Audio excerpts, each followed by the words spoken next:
Let's start with what they should stop doing. This is going to be a philosophical point, which may I'll then relate back to how this affects the customer experience. What they should stop doing is they should stop trying to balance security, reliability, customer safety, and so on the one hand, with delivery of new products, features, services on the other.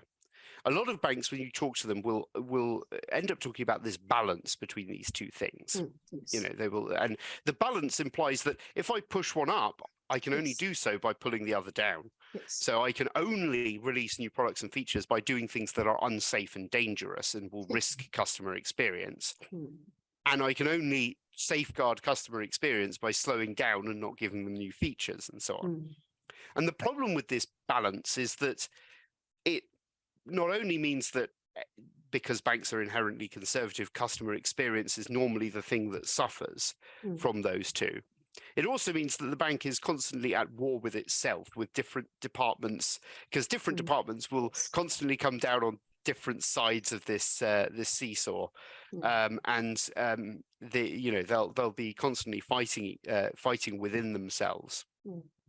At Starling, we've gotten rid of this balance, or this need for balance, and we've built a system that says both of these things are important. Both, security, reliability, customer safety, and following regulations and so on. That's very important on the one hand, and on the other hand, delivering new products and features and delighting customers with new stuff is important as well. Let's go for both at once. Let's build a system where these two things are mutually reinforcing. They are not contradictory. So we've built up a system using technology and, with the people and the culture and so on within Starling Bank that does both at once. So, and that really helps deliver for customers and deliver the customer experience. So I would say the thing to stop doing is, stop envisioning this as a balance and start envisioning it as a virtuous circle. The other thing, the thing I would say they should start doing is they should start trusting customers with their data. So people like to say data is the new oil. I actually have a different phrase. I say data is the new money.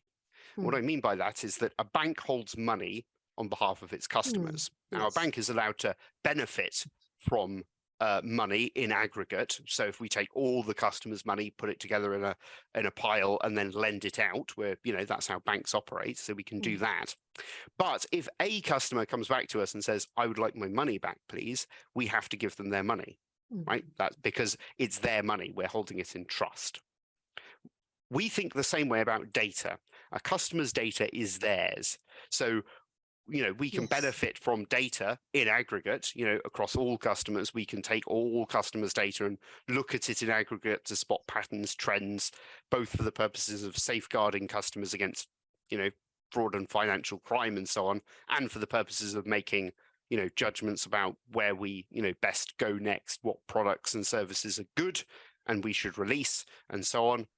But if a customer comes to us and says, "I would like my data, please," it's their data. Yes. And, regulations such as GDPR, such as PSD2 are, the underlying bedrock idea of them is this idea that a customer's data is their data. So that's what I would say they should start doing.